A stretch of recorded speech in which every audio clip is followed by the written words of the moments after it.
저 사람은 내가 하는 이야기를 평가하지 않는 사람, 나를 평가하지 않는 사람이라고 느껴지는 사람이 세상에 한 명은 있어야 되잖아요. 그래야지 울면서 나 이렇게 못된 생각했어요. 나 이렇게 부족하고 어리석고요. 저 뒤에서 그 사람 미워서 이런 짓도 해봤어요. 라고 고해성사할 수 있는 누군가는 계셔야 되잖아요. 근데 그게 가족에 있어야 되는 거 아닌가라고 제 질문을 했어요. 예. 가족에 그런 사람이 있어야 되는데 가족에 있는 모든 사람들은 너 수능 안 볼 거야? 너 어떻게 하려고 그래? 라는 말 밑에 너는 틀렸어. 너는 잘못됐어. 너는 지혜롭지 못해. 라는 의도가 깔려 있잖아요. 예. 그래서 저는 이 가르침을 이제 제가 공부를 하고 나서 저에게 느껴졌던 가장 큰 이익은 나는 이미 완벽하고 충분하고 아름다운 존재구나. 이걸 알았어요. 제가 제 자신을 몰랐던 거예요. 욕심을 조금 부려도 됩니다. 근데 문제는 뭐냐면 그 욕심을 부려서 이룰 수 있으면 제가 그럼요 라고 할 거예요. 근데 이룰 수가 없어요. 이제 그걸 배우는 거예요. 욕심이라는 능력을 쓰기 전에 내가 만약에 욕심 부려서 이 컵을 갖고 싶었어요. 좀 전에도 그 얘기했어요. 명품백 얘기하고 왔어요. 명품백은 몇 가지 종류로 되어 있는 줄 아세요? 너무 많죠. 너무 많아요? 6가지로 되어 있어요.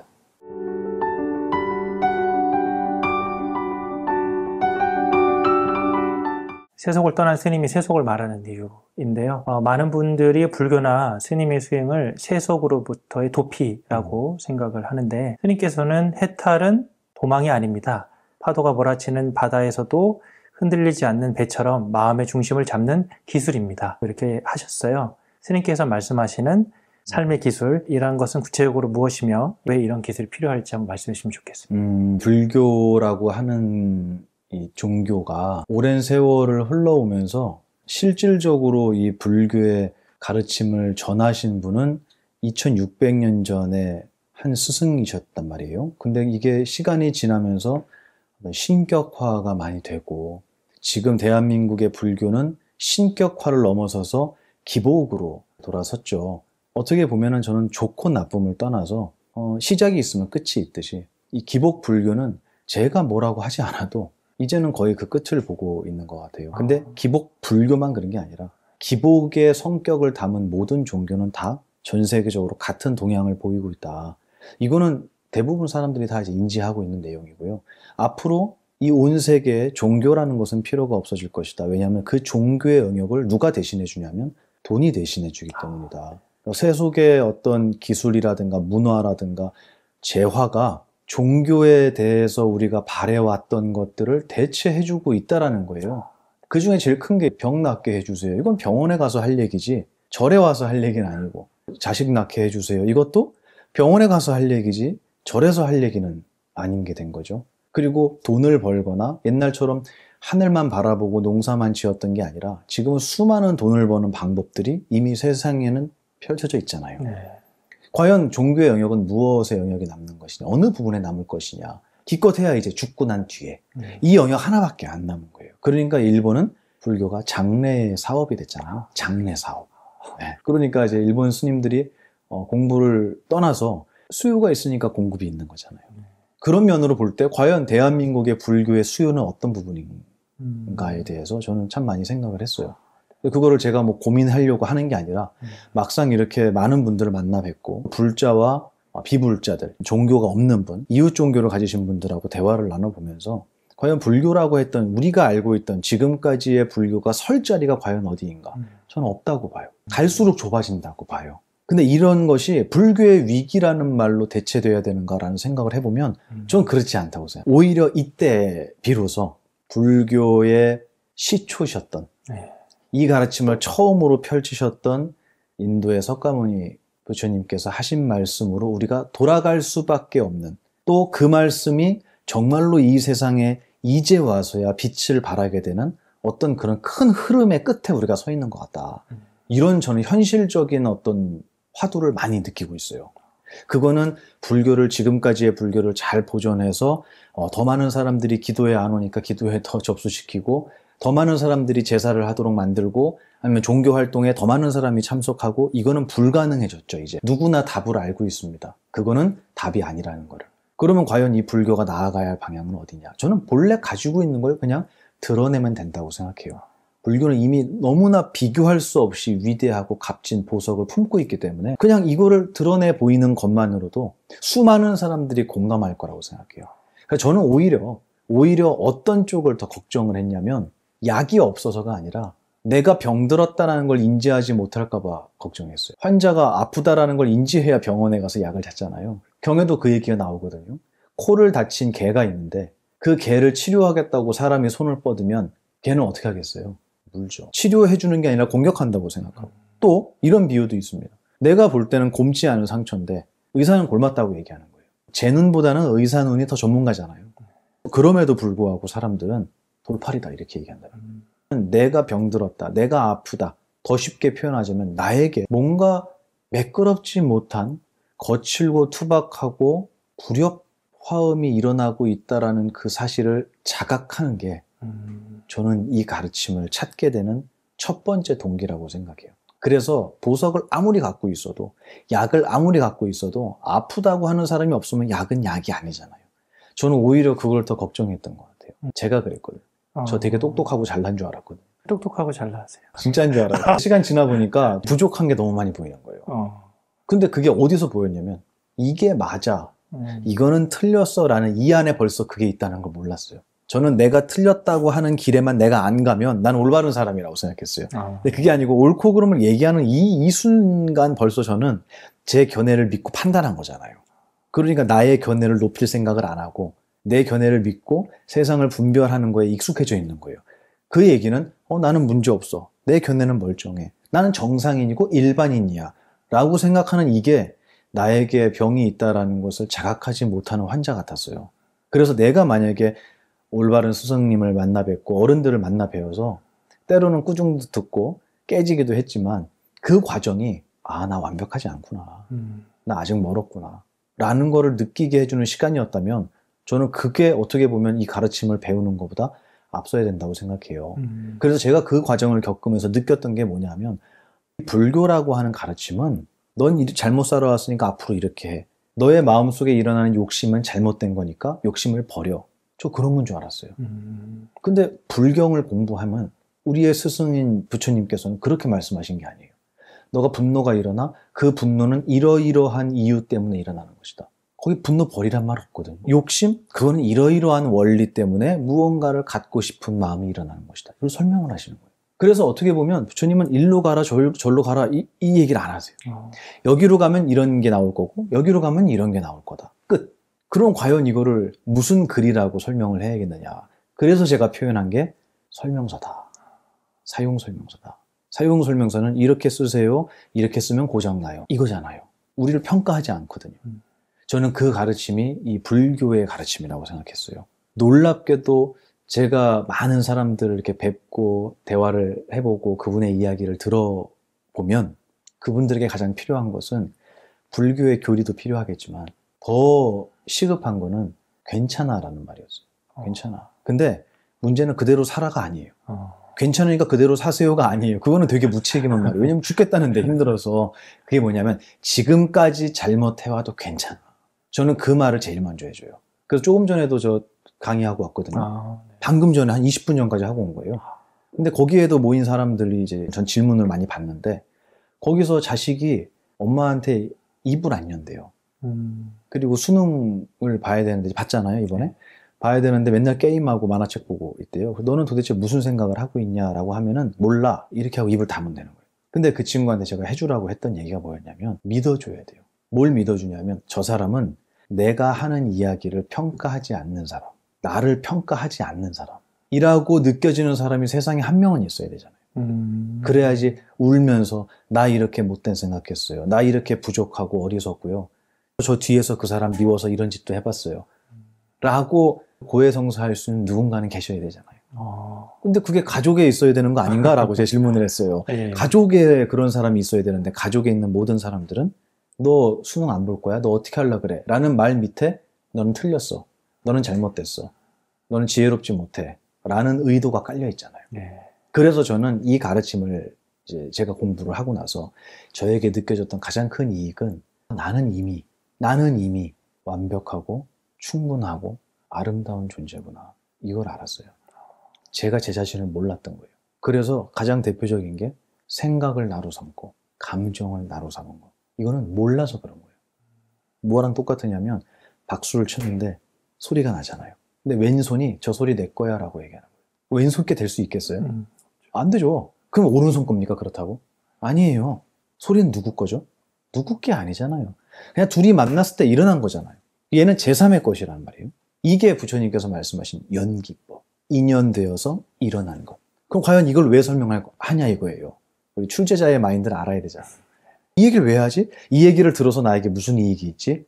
저는 거기서 그 설명을 듣고 정말 망치로 맞은 것 같았어요. 그게 뭐였냐면 연기법이라고 하는 것은 만나서 일어난 것은 양쪽 어느 쪽의 것도 아니다. 바꿔 얘기하면 우리 팀장님을 만나고 아유 반가워요 라고 생각이 일어났다면 생각은 나도 아니고 저 사람도 아니다. 이거는 제3의 거예요. 증거가 뭐냐면 이 생각 없어져도 나는 안 없어져요. 이건 내가 아니란 얘기잖아요. 생각이 나면 얘가 없어지면 나도 없어져야 되거든요. 그게 아니라 생각은 나와 남이 만났을 때 중간에서 일어나는 현상이다라는 설명을 해주신 거예요. 이해가 되시죠? 그러면 내 생각을 버리란 얘기냐는 거예요, 이게. 아니잖아요. 생각을 버리라는 게 아니에요. 욕심도 버리라는 게 아니에요. 그런데 지금까지의 불교는 그런 쪽으로 약간 치중되어 있었던 느낌이 없지 않습니다. 뭐 내려놓아라. 그렇죠. 생각을 내려놔라. 번뇌를 끊어라. 욕심을 버려라. 그게 아니라 경전엔 그렇게 나와요. 부처님, 욕심에는 몇 단계가 있습니까? 잘 쓰는 것부터 못 쓰는 것까지. 욕심 버리란 얘기냐는 거예요, 그게. 아니죠. 욕심은 우리의 능력이잖아요. 이런 경전을 공부하다 보니까 어느 날 제가 그런 생각이 들었어요. 부처님은 하지 말라고 하신 게 하나도 없었구나. 알고 하라고 하신 거구나. 너 그거 하는 거 좋아. 근데 미안하지만 이룰 수 없어. 라고 그냥 설명해 주신 거구나. 하지 말라고 하신 게 아니구나. 이거를 제가 알았어요. 그리고 나서 많은 사람들한테 이 얘기를 했습니다. 제가 아까 말씀드린 연기법이라는 건 부처님께서 말씀하신 거잖아요.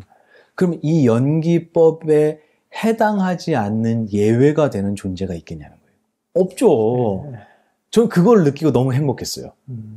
이거는 스님만이 아니라 출가자만이 아니라 불자만이 아니라 이웃 종교뿐만 아니라 생각하는 강아지한테도 사유하는 모든 존재라면 연기법이라는 법칙 안에 살고 있구나. 저는 종교가 달라서 제 생각은 연기법이 아니에요 할 사람 아무도 없죠. 누구나 생각은 대상과 만났을 때만 일어나잖아요. 하다못해 대상이 없으면 기억이라도 만나야 돼요. 그러면 생각이 일어나죠. 이 법칙을 벗어난 게 강아지도 그 안에 있단 말이죠. 벗어난 존재가 아무도 없다면 과연 예외가 없는 이 법칙, 이걸 뭐라고 해야 될까? 저는 감히 진리라고 하고 싶어요. 욕심을 조금 부려도 됩니다. 근데 문제는 뭐냐면 그 욕심을 부려서 이룰 수 있으면 제가 그럼요 라고 할 거예요. 근데 이룰 수가 없어요. 이제 그걸 배우는 거예요. 욕심이라는 능력을 쓰기 전에 내가 만약에 욕심 부려서 이 컵을 갖고 싶었어요. 좀 전에도 그 얘기했어요. 명품백 얘기하고 왔어요. 명품백은 몇 가지 종류로 되어 있는 줄 아세요? 너무 많죠. 너무 많아요? 6가지로 되어 있어요. 들으면은 맞네 하실걸요? 왜냐면 이건 진리이기 때문이에요. 누구에게 맞고 누구에겐 틀린 게 아니라. 왜냐면 명품백은 첫 번째는 색깔로 되어 있어요. 두 번째는 뭘로 되어 있을까요? 소리로 되어 있지. 명품백 만지면 부시럭부시럭 소리 나잖아요. 그죠? 그리고 냄새 맡으면 가죽 냄새 나겠죠. 그 다음에 먹을 리는 없겠지만 씹어 먹으면 맛도 있을 거고요. 그 다음에 만지면 감촉도 있을 거예요. 5개네요 벌써. 6번째 뭐냐면 이번에 이거 신상이야. 이거 오픈런 해도 못 사. 라는 의미까지 들어가 있어요. 이게 얼마짜리인데? 라는 의미.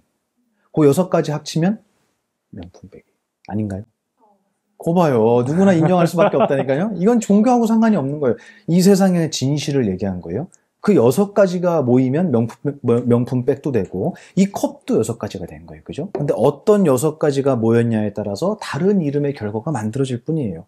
6가지가 모인 핸드백 중에 그 6가지 가운데에서 내가 가질 수 있는 게 있다면 핸드백을 가져도 된다고 제가 얘기할 거예요. 근데 색깔은 불끈 없어져요. 이것도 부정하실래요? 소리는 생기자마자 사라져요. 어떻게 해야 같죠, 소리를? 어떤 분이 그러대요. 녹음기에 녹음하면 된다고. 그럼 녹음기에 녹음해서 틀자마자 어떻게 되죠? 또 사라져버려요. 그럼 소리를 어떻게 가질까요, 우리? 갖는다라는 의미에 대해서 정의를 내려보자는 거예요, 지금. 소유라고 하는 거. 내가 갖는다라는 거. 색깔도 불끈 없어지기 때문에 가질 수 없고, 소리도 못 갖고, 냄새도 못 갖고, 맛도 역시 마찬가지고 감촉은 손 떼자마자 없어져 버리고 의미는 보는 놈마다 달라요. 그러면 그 6가지가 모인 명품백을 갖는다라는 게 과연 어떤 의미냐는 거예요. 이게 불교의 가르침이에요. 갖지 말라가 아니에요. 가질 수 없으니까 괜히 노력하지 말라. 증거가 뭐냐면요. 백 사오잖아요. 내 방에 갖다 놓잖아요. 불 꺼도 보여요? 안 보여요. 불을 켜야 돼요. 그렇게 계속 만져야 돼요. 냄새도 맡아봐야 돼요. 근데 문제는 뭐냐면 그게 몇 개월 지나면 신상이 아니에요. 그럼 내가 사온 건 신상을 사왔잖아요. 이번에 새로 나온 명품백, 비싼 명품백, 이걸 어떻게 지킬 수 있죠? 아주 논리적으로 생각해 보자는 거예요. 이것의 가치와 내가 처음 사왔던 그 돈을 주고 사왔던 그것의 가치를 우리는 어떻게 지킬 수 있냐는 거예요. 내가 갖고 있는 또 사야 되는 거예요. 그렇죠. 과연 이 욕심을 만족시킬 수 있냐고. 그래서 물어보세요, 부처님이. 욕심은 만족시킬 수가 없다. 그게 좋으면 그렇게 해도 돼요. 근데 만족되지 않은 거는 불편함이잖아요. 행복이 아니잖아요. 그래서 부처님은 만족될 수 없는 욕심을 계속 부린다는 것은 자기를 스스로 힘든 길로 인도하는 것이다 라고 그냥 설명하실 뿐이에요. 욕심 버리라는 게 아니라. 그래서 경에 보면 욕심의 3가지 단계를 설명하세요. 첫 번째는 죽게 살기 위해서 노력해서 돈을 벌어요. 근데 이게 너무 아까운 거예요. 그래서 가족한테도 못 써. 부인한테 맨날 잔소리해. 가계부 안 쓴다고. 남한테는 더 못 써요. 보만 이런 애들한테는 못 써요. 아까워서. 자기 자신한테도 못 쓴다고 나와요. 아까워서. 이게 욕심을 가장 수준 낮게 사용하는 거고, 두 번째는 뭐냐면 열심히 벌어서 좋은 데 많이 쓰는 거예요. 이게 욕심을 잘 쓰는 거예요. 근데 그 위에 하나가 또 있어요. 그게 뭐냐면 이 세상에 누구에게나 닥쳐져 있는 생로병사로부터의 해탈과 내 모든 번뇌로부터의 초월을 위해서 출가에 대한 욕심을 내는 거예요. 이게 욕심을 가장 잘 사용하는 거라고 했어요. 그럼 출가하려면 뭐가 있어야 되는 거예요? 욕심이 있어야 되는 거예요. 욕심 나쁜 건가요? 근데 그거를 이룰 수 없는데 쓰기 때문에 스승께서는 말씀하시는 거예요. 야, 그건 너 백날 핸드백 1000개 사봤자 너 만족할 수 없어. 너 기뻐지지 않아. 행복하지 않아. 설명을 해주실 뿐이에요. 욕심이란 능력은 죄가 없죠. 이런 가르침을 배웠을 때 과연 이게 예외가 없다 그랬잖아요. 그러면 이 가르침이 속세에 있다고 안 배워도 되는 거냐는 거예요. 오히려 속세를 떠나서 절집안에서 이거는 모두가 배워야 돼. 스님들만 공부하는 그들만의 리그가 아니고 모두가 알고 살아야 돼 라는 그 말이 저는 더 간절해졌어요. 그래서 제가 이 이야기를 들고 세상으로 나온 거예요. 결론은 그거예요. 생각할 줄 아는 모든 존재라면 내 생각하는 능력, 내 정신의 구조가 어떤지, 그리고 내가 욕심을 부리든 후회를 하든 누구를 사랑을 하든 이런 모든 감정이나 생각의 원리를 이해하고 쓰면 잘 쓸 거 아니에요. 근데 모르고 쓰면 함부로 쓰잖아요. 아까 말씀하신 것처럼 모르고 욕심을 쓰면 가질 수 있을 거라고 착각하고 노력만 하는 거예요. 근데 그 노력에서 끝나는 게 아니고 인생이 가요, 그 시간 동안. 이 얘기를 어디서 제일 뼈 아프게 들었냐면 청송교도소에서 들었어요. 편지가 왔는데 저희 어른을 그 재소자들이 아버지라 그랬거든요. 거기 써 있어요. 아버지, 누군가가 이 세상에 있는 것은 얻을 수 있는 게 아니라고 누군가가 나한테 한 번만 얘기해 줬으면 저는 도둑질하지 않았을 겁니다. 이렇게 얘기해요. 가질 수 있는 것이 아니라는 걸 누가 한 번만 얘기해 줬으면. 근데 가질 수 있다고 얘기하잖아요. 노력해서 얻으라고 얘기하잖아요. 이룰 수 없어요. 그걸 얻어도 내가 원하던 게 아니에요. 내가 국회의원이 되고 싶어서 국회의원이 되잖아요. 내가 생각하던 국회의원이 아니에요. 그럼 우리는 과연 그 욕심을, 하고자 하는 마음을 어떻게 충족시킬 수 있겠느냐. 모두가, 이 세상 사람 모두가 마음과 정신의 생각의 능력을, 위대한 능력을 사용하고 살지만 그 누구도 이게 어떤 구조로 되어 있는지를 공부해 본 적이 없던 거예요. 왜냐하면 저도 들은 적이 없거든요. 근데 그 얘기를 해주는 게 불교의 가르침이었다라는 것을 어른들을 통해서 제가 알게 됐고, 그래서 내가 이렇게 행복해지고 자유로워졌으니 이 세상 사람 모두가 이걸 공부하고 행복해졌으면 좋겠다라는 게 제 뜻이었습니다.